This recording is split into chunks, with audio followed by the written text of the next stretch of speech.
Selamat datang di video pembelajaran kali ini dengan topik penghematan energi dalam perancangan arsitektur.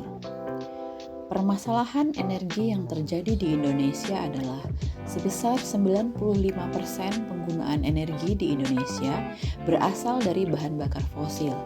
Dan ini merupakan angka yang sangat tertinggal jika dibandingkan dengan negara lain. Sejumlah negara telah mulai menggunakan energi dari bahan terbarukan yang diistilahkan dengan clean and renewable energy. Bagaimana dengan Indonesia? Apakah kita siap untuk mulai beralih pada clean and renewable energy? Sebelum mencapai tahap tersebut, adalah penting untuk dapat melakukan penghematan energi pada pengelolaan bangunan. Dan para arsitek sebagai perancang sangat berperan besar dalam menentukan keberhasilan dalam melakukan penghematan energi pada bangunan. Berikut ini adalah prinsip-prinsip penghematan energi dalam perancangan arsitektur. Yang pertama adalah melakukan perancangan atau desain yang berorientasi matahari. Arah lintasan matahari menentukan seberapa besar radiasi dari sinar matahari yang akan diterima oleh bangunan. Sisi barat merupakan arah yang mendapat radiasi matahari tertinggi.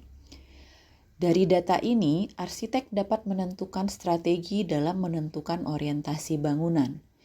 Jika posisi tapak tidak memungkinkan untuk menghindari sisi barat, maka salah satu strategi yang dapat dilakukan adalah dengan menghindari memperbanyak bukaan pada sisi tersebut.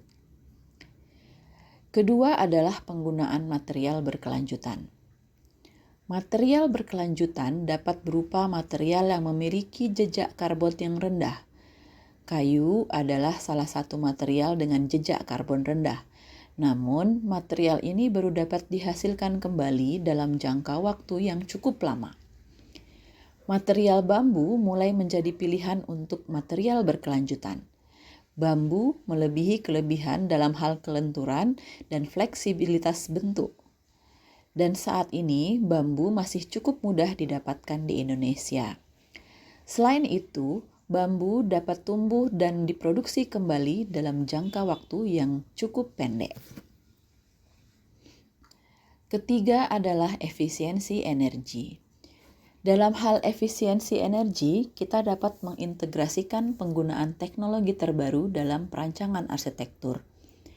Teknologi yang dapat mendukung efisiensi energi bangunan sudah cukup banyak tersedia.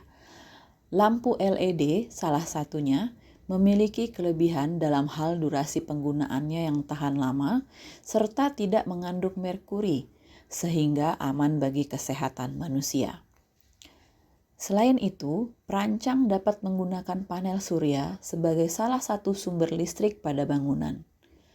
Penggunaan panel surya merupakan salah satu cara untuk beralih dari listrik yang berasal dari bahan bakar fosil kepada listrik yang bersumber dari energi terbarukan, dalam hal ini adalah sinar matahari.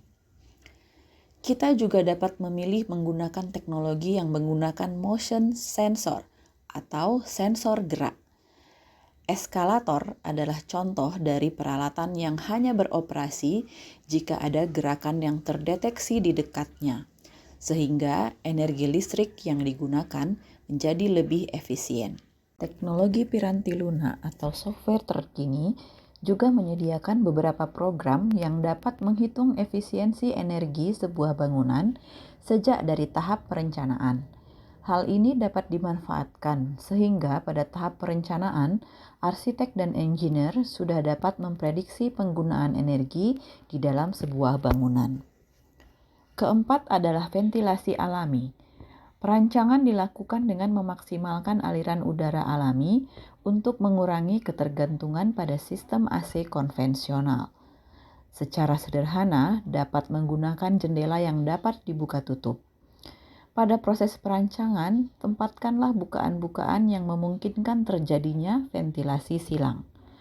Penempatan ruang terbuka di tengah bangunan juga membantu menciptakan sirkulasi udara yang baik tanpa mengorbankan kenyamanan penghuni. Kelima, pertimbangan lanskap. Desain lanskap yang bijaksana, seperti penanaman vegetasi di posisi yang tepat, dapat membantu menyediakan perlindungan dari panas dan angin, serta meningkatkan kualitas udara di sekitar bangunan. Meskipun sederhana, namun hal-hal ini akan dapat meningkatkan kenyamanan bagi para pengguna bangunan.